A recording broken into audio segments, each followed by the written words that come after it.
Did you know the volcanoes that never erupted might hold the keys to finding some of the largest gold deposits on the planet? There is one public company that is exploring these so-called breccias in South America. We invite you to find out more about this extraordinary approach and how you can profit from their outstanding strategy on juniorstocks.com. Ladies and gentlemen, welcome to this special interview. Today we have a returning guest to the show, Steve St. Angelo of SRSrocco Report, located at SRSroccoreport.com. And I got to tell you, 2020 is coming to an end. We're slowly putting the election behind us. Vaccines are being rolled out in the latest fight against the coronavirus, and everybody is looking ahead to greener pastures. So it's out with the old gold, silver, and real stuff, and it's in with the new Bitcoin, helicopter money, and the Green New Deal. But are there really greener pastures ahead, or are we actually in for one heck of a ride due to some other predicament that we might not know about? Well, to help us answer that question and a whole lot more, we need somebody who understands the intricacies between cheap energy, debt, and the financial assets. And I can't think of a better person than Steve St. Angelo to help us do that today, and that's exactly what we're going to do. Steve, I'd like to thank you for joining us again on Silver Doctors. Paul, great to be here. And that was an excellent introduction. It sums it all up in just a few sentences. That seems to be where we're heading, right? We no longer do we have to deal with a real economy anymore, right? No more physical things. It's all about technology and electronics and green and Bitcoin. And so that's where we're supposed to head. And unfortunately, I don't think that's the future. So we got plenty to talk about. Indeed, we do have plenty to talk about. I want to start this conversation off today, Steve, just talking about one little concept that I think it's thrown around but isn't really understood. And I want to make a couple 2 points and get your thoughts on this matter here. And that's called the anti-dollar play. And there's this notion going around that Bitcoin is an anti-dollar play. And I would argue that it's not, because, Bitcoin is arguably undefined other than the fact that it's a solved math equation. But it's only measured in dollars at best or other fiat currencies at worst. But gold, that precedes the dollar. Silver, that precedes the dollar. Gold and silver will be here long after the dollar is gone. And yes, you can measure gold and silver in dollars, but on the other hand, you measure gold and silver in ounces by purity. So you can say an ounce of silver is $25, or you can say how many ounces of silver for that car right there, or how many ounces of gold for that house right there. So gold and silver, in my opinion, are the true anti-dollar plays here, and Bitcoin is not. So I just wanted to open up our conversation with that today, Steve, and get your thoughts on gold, silver, Bitcoin, and the notion of the anti-dollar play. Well, I agree with you, and it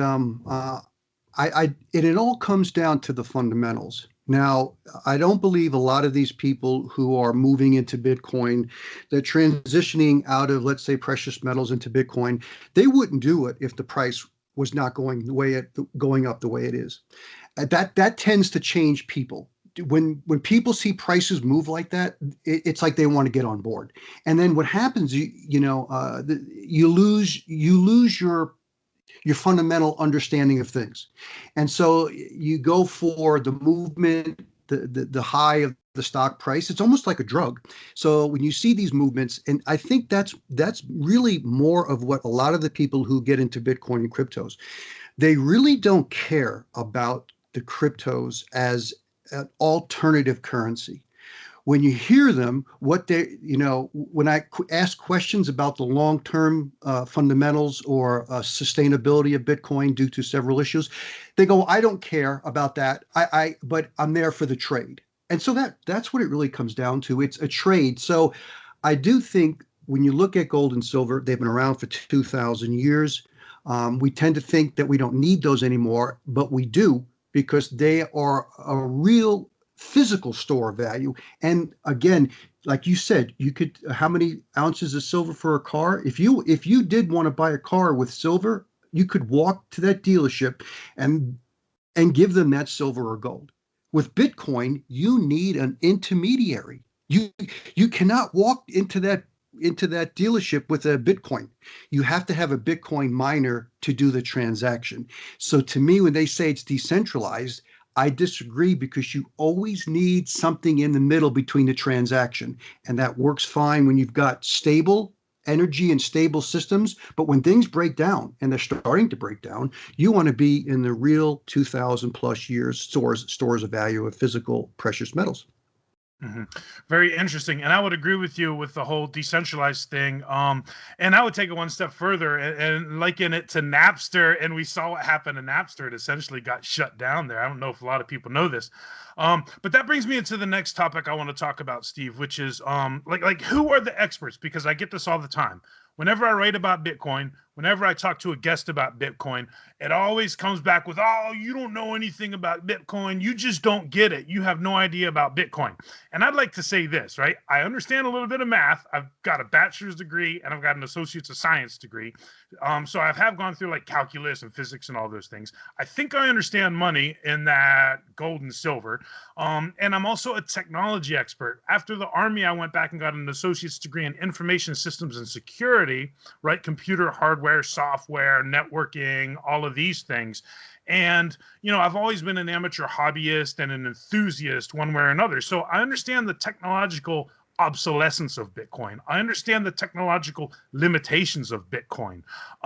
So the people that we hear that say, oh, well, this is Bitcoin, they're like, well, so they started an ETF that can be traded on Wall Street, but that doesn't make them an expert in Bitcoin. That just makes them an expert in how to Frankenstein a financialized product. Or you got the pumpers on YouTube that are like pushing Bitcoin for whatever narrative because it's the story behind it. So I guess just my thoughts on that are what makes a person an expert, or at least able to talk about Bitcoin. And then leading into that, you have much expertise in energy. And I think that that's where you get your expertise to understand Bitcoin in and of itself. So I just rambled a lot there, and probably not much of that made a lot of sense. But could you explain that a little bit more, just about expertise in Bitcoin and why it's important to understand the energy dynamics, Steve?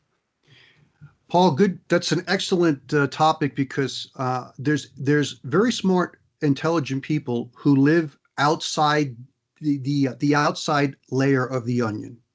They're very intelligent. They may even have PhDs, but their intelligence doesn't dig down into the core of the onion. And you've got to understand how the whole thing works. You've got to get down to that core.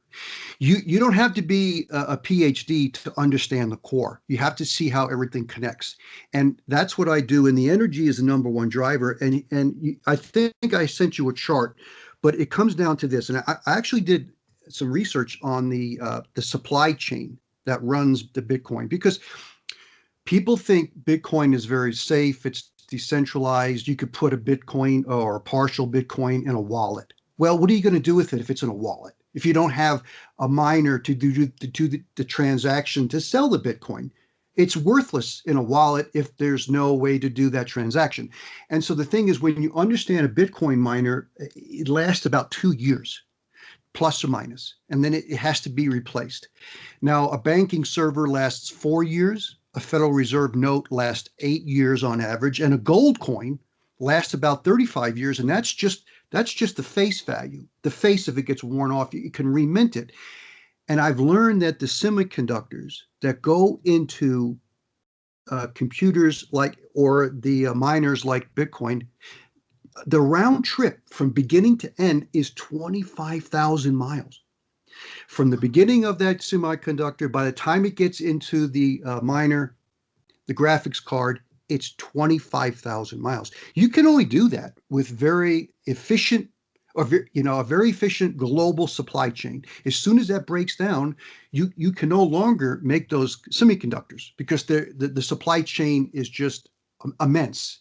And so I think a lot of the experts that are talking about Bitcoin, they just take for granted how fragile this total global supply chain that has become so high tech and so fragile, and it needs like 50 different countries to make a semiconductor. That is not something that I would say has a long-term sustainable, especially when you look at the dire energy predicament we're facing. And we just got a hint of that when the pandemic hit, how many of the supply chains shut down. I think that's just a preview of where we're headed. So that's how I look at Bitcoin. Could the price go higher? Yes, it can. Is it a long-term store of value? I don't believe so. So I think that's my expertise is different than many of the high-tech people who tend to no longer look at where that energy comes to drive this whole high-tech system. They just take it for granted. And that's going to be very dangerous for people who don't understand what's coming. Mhm. Very interesting. And the last time we had you on, Steve, I tried to explain something, and I think I said it wrong. So let me just clarify what I said to get your thoughts on this again, because I said gold and silver were stored energy, and I guess when I say that, I mean, like, if you hand somebody a gold or silver coin, then the only energy that's required is maybe a calorie and moving your arm to hand it and put it in their hand, at most. Whereas Bitcoin is an energy debt instrument, meaning all of the things that you just said, it's got to take a round trip 25,000 miles around the world just to get authenticated by the miners and added to the ever expanding Bitcoin ledger, which is over 315 gigabytes right now. So my point there is that the gold and silver, all of the energy has already been spent to produce that gold or silver coin that's in your hand. But with Bitcoin, it's ongoing network connectivity, computer processing power, storage space. All of those things are needed in ever expanding amounts, so that it is essentially energy debt dependent. And therefore, I would also argue that the intrinsic value is below zero because of those costs of maintaining the network that's ever growing. Did any of that make sense, or is there anything you would like to add on top of that, Steve? No, it makes a lot of sense. You're right. The gold and silver, a battery, right? You charge a battery up and it has a full charge. And then you could use that battery to power lights or appliances if it's a DC solar system. Well, a gold and silver coin do the same thing, but with, I call it energy equivalent value. It's the amount of the value of the energy that went in to produce that gold and silver coin. And it's not just the raw energy like oil, diesel, the electricity to run the mill. When you include labor, when you include all the materials, even building the mine itself, when you bring it to its lowest common denominator, again, get down to the middle of the onion, the core, all the capital, all the materials, everything, the base, it's all energy. It's all energy being burned, spent to create that gold, silver coin. And so that's what the gold and silver coin represent. And back in the day when people put gold and silver at the bank was a massive store of that city, that area, that community's energy equivalent value. The profits of all their energy, even the companies and the businesses that had the profits, they stored it in that bank. Today, the dollar bill that they have at the banks now and the digital money is very similar to Bitcoin. There's no store of value there. There's no store of energy equivalent value. It's more like an ongoing digital or paper ledger. You have to burn that energy in that economy just to keep that system going. So that's the biggest difference. And I agree with you. Bitcoin can only continue to function if a massive amount of energy allows the infrastructure to continue to work. When that falls apart, and even let's just say the governments don't come in and stop it, which I think is a very high probability. The issue is it's the energy. Even the banking servers are going to start getting into trouble, and I don't think people realize that. Those banking servers are replaced every 4 years. Every 4 years, you have to replace those. They need the same semiconductors as a Bitcoin miner, and so when you understand the fragility of our modern high-tech banking money system, Bitcoin it's much worse. A Bitcoin is much worse than the digital dollar or the digital banking system. And so I think that goes first, then the digital banking system goes next. Now, it's going to take time, but that's how I look at it, Paul. Mm-hmm. And this is very interesting. So that leads me to segue into, we're not just picking on Bitcoin here, right? What I'm understanding, what it sounds like I'm hearing you say is this energy predicament is so much larger than just Bitcoin. In fact, it is the very core of the financial system. And I know you've written about this extensively. And I don't want to put words in your mouth, but kind of to paraphrase you, some of the things that you'd write about are, that the phony paper wealth has been created because of cheap energy. Now, I don't know if you wrote those exact words, but I'm saying, I think I've heard you say that before, that like all of this paper wealth is because of cheap energy. So we're not just talking about Bitcoin that's at risk, but the entire concept of paper financial assets in general. Could you explain that a little bit more, Steve? Yes. Basically, the growth of global oil production has allowed the growth of the economies and the GDP. If you don't have that the energy growth, you don't have GDP growth. It really goes hand in hand. And so now we've been offsetting the peak of conventional, which has been in a peak for the last almost 15 years now. We have grown with unconventional, and that's oil sands, tight oil, shale oil, and deep water. And those are very expensive. And again, to produce that kind of oil, you spend a lot of energy. And so now the cheap energy allowed us to grow everything. We built all this infrastructure. I mean, look at all the infrastructure. No one gets this. Look at all the infrastructure, not only the US, China. I think China is in much worse shape than the United States, Paul. I think China is going to get into much more trouble because they have built much quicker, much faster, and much larger. And they're much more dependent on fossil fuels right now due to their complex, cities to nowhere. And so now all these assets are not based upon a store of value, stocks, bonds, real estate. They're based upon burning more energy. And if you burn more energy, then you can keep those stock prices higher, especially when you have the debt to back them up. And that's what's happening. As soon as the energy starts to fall apart, which it has this year, we've lost almost 10% of oil production. And a Ponzi scheme, what do you need every year, Paul? You need new investors every year to continue a Ponzi scheme. Well, when you lose 10% of your investors, no wonder why the M1 money supply has gone up it's gone up 800 billion in just a month. And so when you see all this, the money printing, the money supply increase, that's how bad a shape the world economy is in, not just the United States, it's globally. All the money printing, because we have now hit this, I call it we're facing the energy cliff. So the value of most assets are going to get into serious trouble, and the precious metals are going to be the most liquid assets because you don't need to continue to burn energy when you've got that gold coin in your hand. It's already been done. Someone else has to do the energy to exchange it for you. And I think that's a big topic that needs people who purchase precious metals. A lot of people don't understand that. They just buy it because they think it's a store value. It's a safe bet against the dollar. And it is, but it's much more complicated or much more complex than that. Mm-hmm. Very interesting. And it leads me to wonder, if this has all been built on cheap energy, and if this energy is no longer cheap and plentiful in that sense, you said that we've come down 10% on production in the US alone.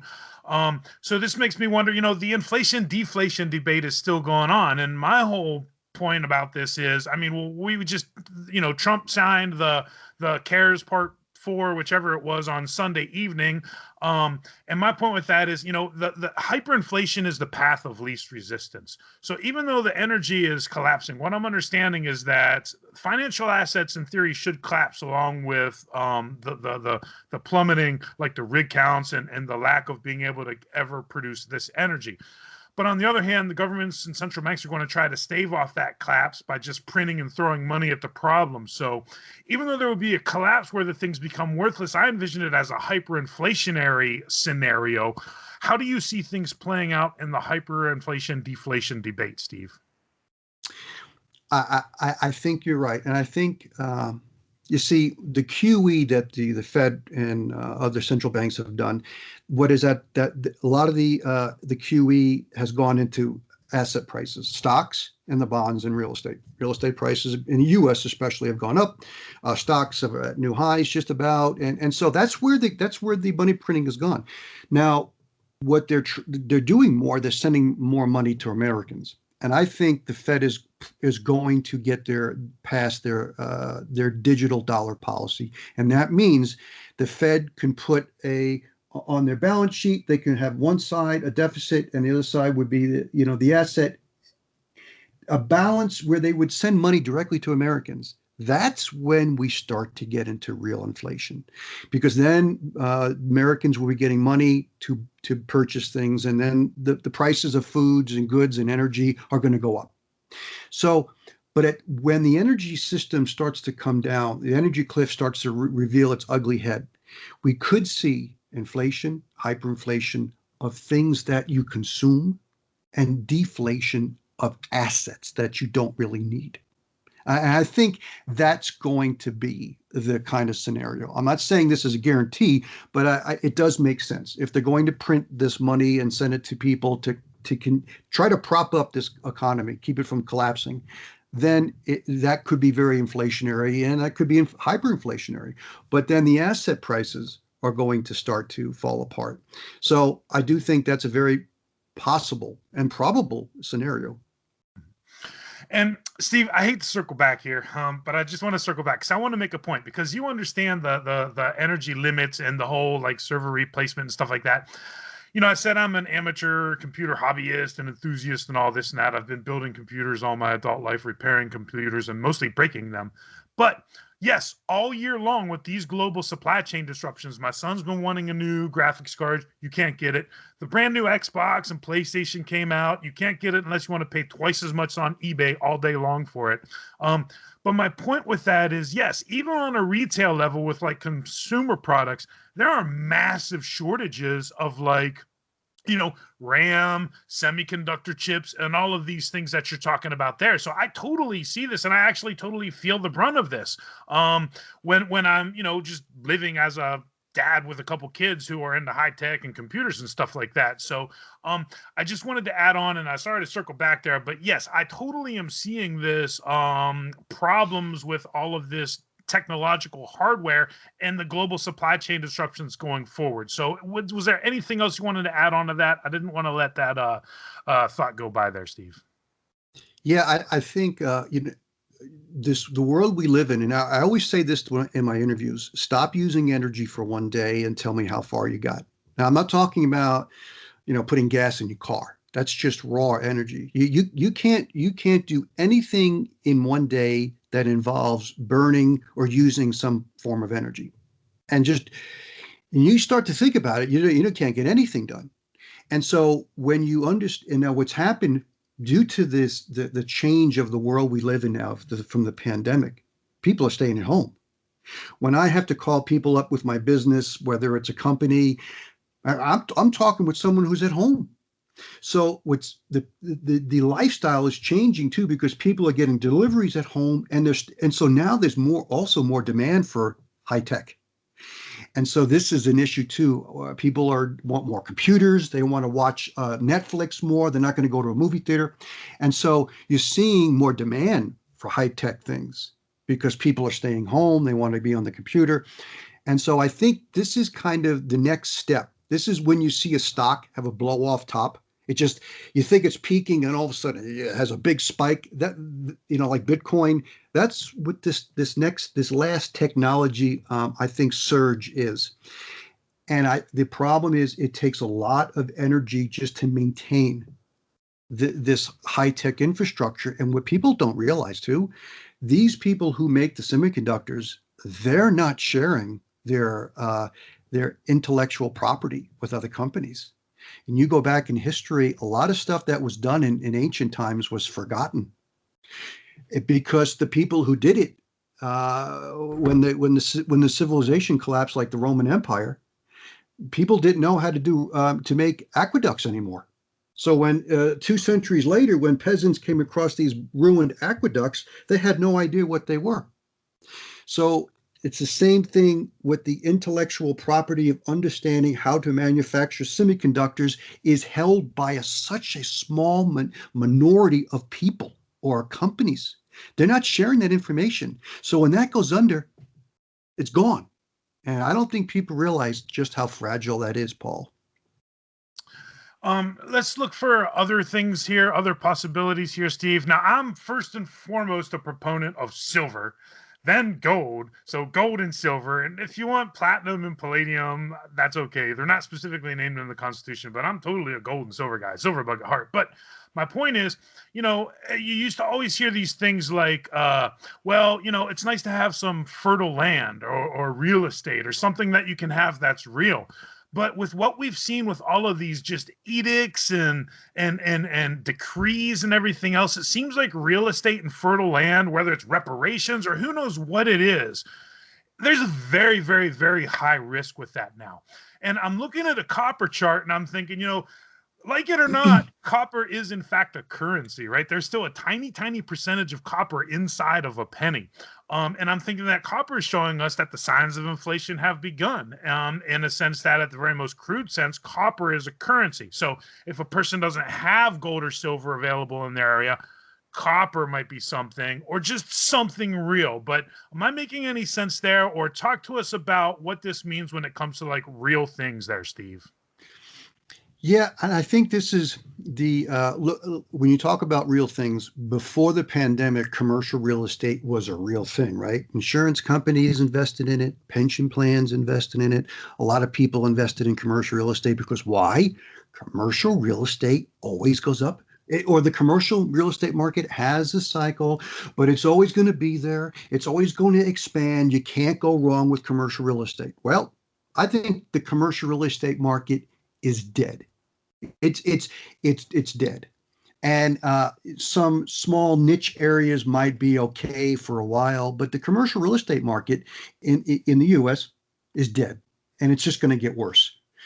And legendary short trader Jim Kanos, he talks about this, and we're just beginning to see the problems with commercial real estate. So when you start going down, okay, residential homes, if you invest in, let's say you have investment homes where you rent them out, well. And in the future, it's going to be hard to run all these homes on the energy. And so a lot of them are going to be vacant. So it's not going to be good to be in investment homes, even though you have to live in a home. And so then you start thinking about what are the real assets that really are going to be valuable. Well, that's when you start looking. Stocks aren't going to be in good shape here in the future, and real estate is not going to be in good shape, and even bonds.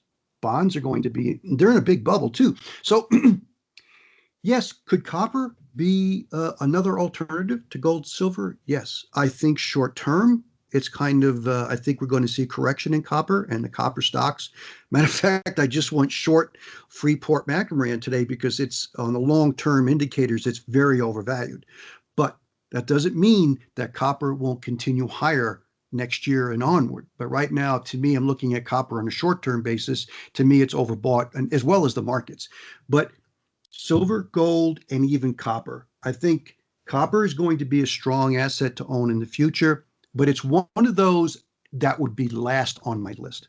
Silver and gold would be the number one because, I mean, look how much copper you got to put in your pocket compared to an ounce of silver and an ounce of gold. I mean, you just start, how many pounds of copper do you have to have for 1 ounce of silver?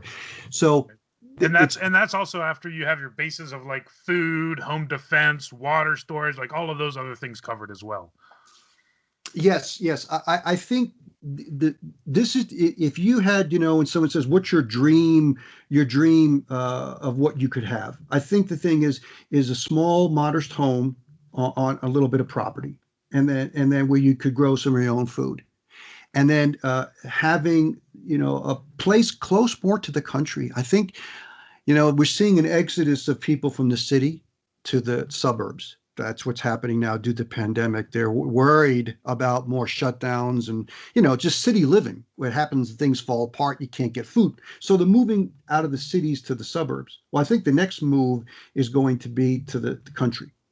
I'm not saying, out in the middle of nowhere, but more towards where there's, farms and produce. And so I think that's what we're going to see, more of an exodus of the cities to the suburbs and then to the country. And I think you need to cover those bases first. You need to learn, Paul, people need to take control of their own life again. That's what it has to be. You've got to take control of your own life as much as you can. The governments are going to lose. They're going to lose the ability to help society. And that's due to the energy. It's not due to political Republicans, Democrats. That's almost immaterial now. That doesn't matter anymore. And if you get caught on either side of that and you think, well, I'm a Republican, I'm a Democrat, they're going to solve the issues, it's just white noise.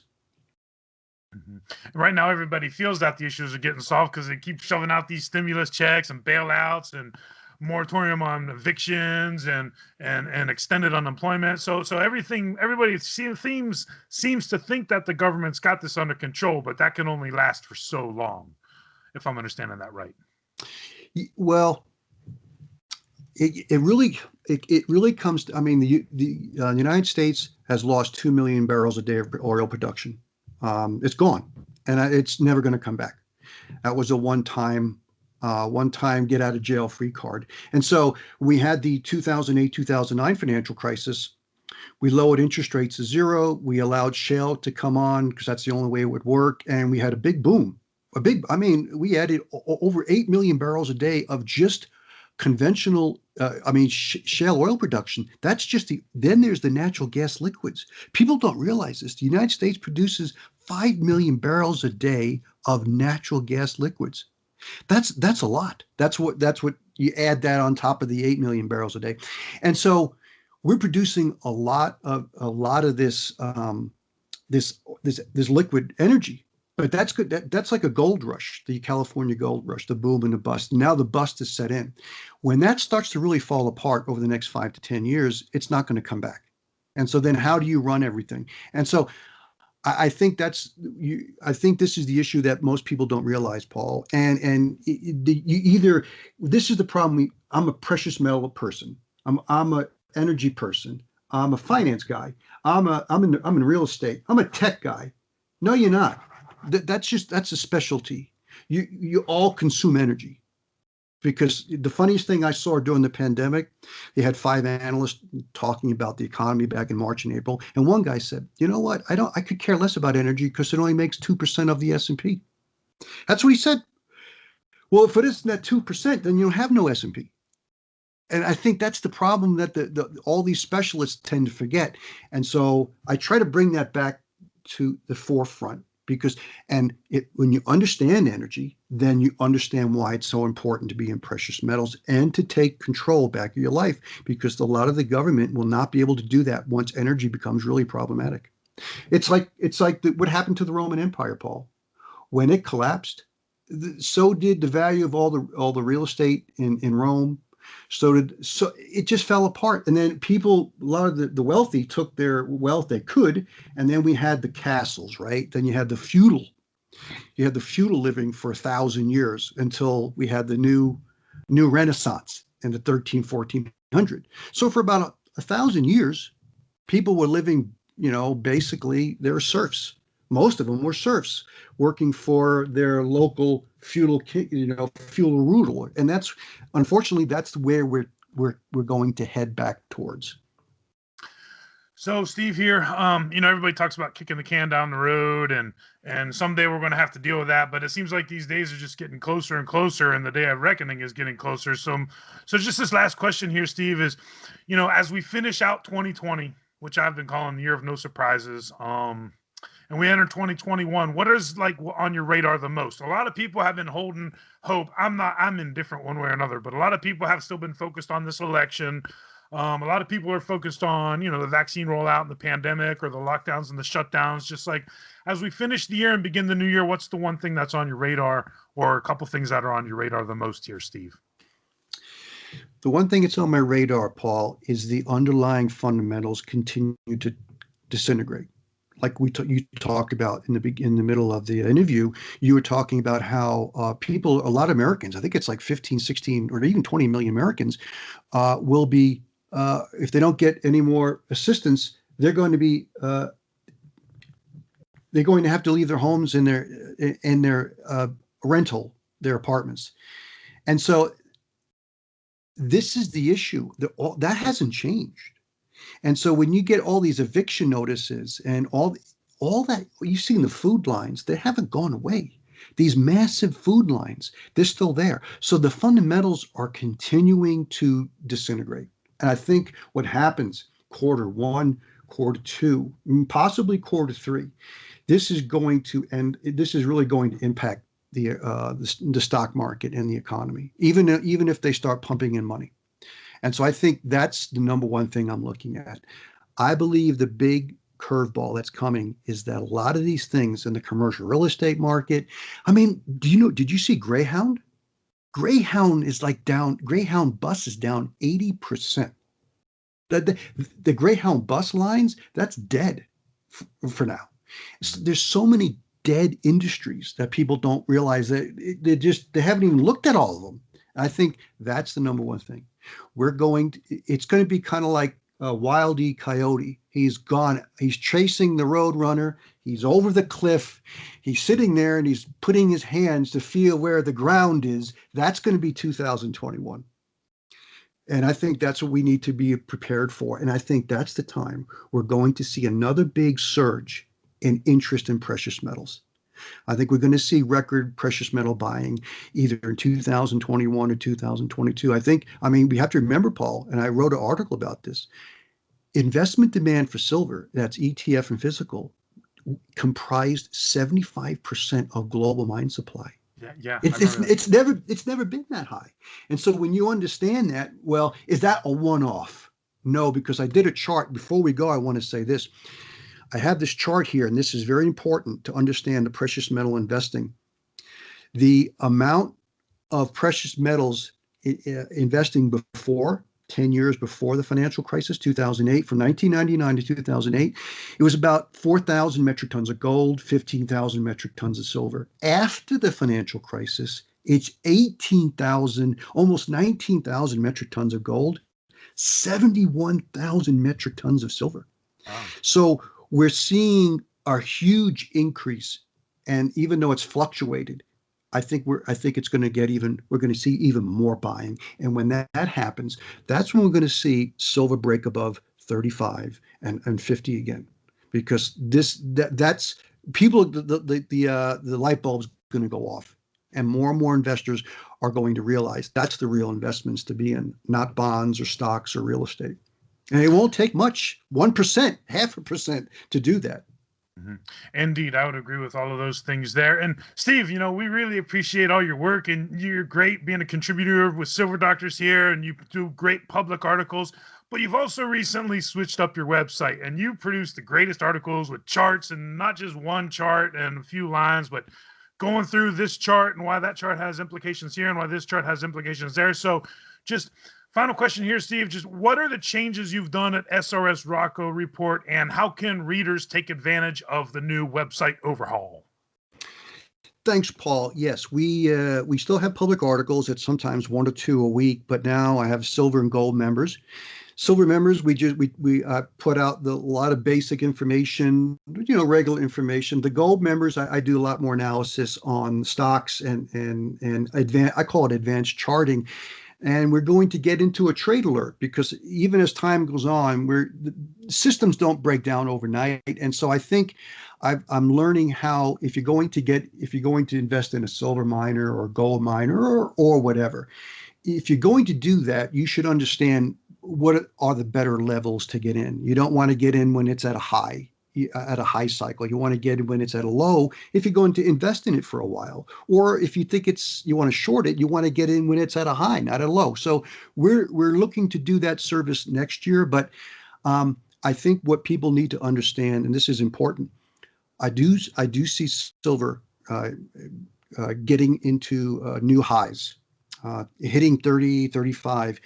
But I do believe we're going to see a continued sell-off in silver and gold, because I just looked at the COT report. The commercials are starting, the short positions are at a high again, are starting to move up.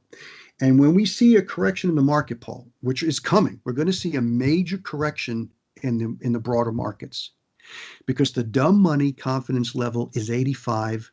And the smart money confidence is 22%. Smart money always wins in the end. Dumb money always loses. So at some point in time, probably starting next year, we're going to see a huge correction in the market. And that's going to bring down the precious metals. That's going to reset the commercial short positions. They're going to be liquid, much smaller. And that's when we're going to start to set up for the next leg higher in the precious metals. But precious metal investors they should understand that we could see another sell-off in the metals before we set up for the next leg higher. There you go, folks. Expect some serious fireworks is what I'm hearing coming into the early parts of 2021 here. So it's going to be great to catch up with you again here in early 2021, maybe February, March, and see where things are at that point. Steve, I'd like to thank you for returning again to Silver Doctors. Paul, you're great, and have a great new year. This interview is presented to you by JuniorStocks.com, your platform for faster investment news.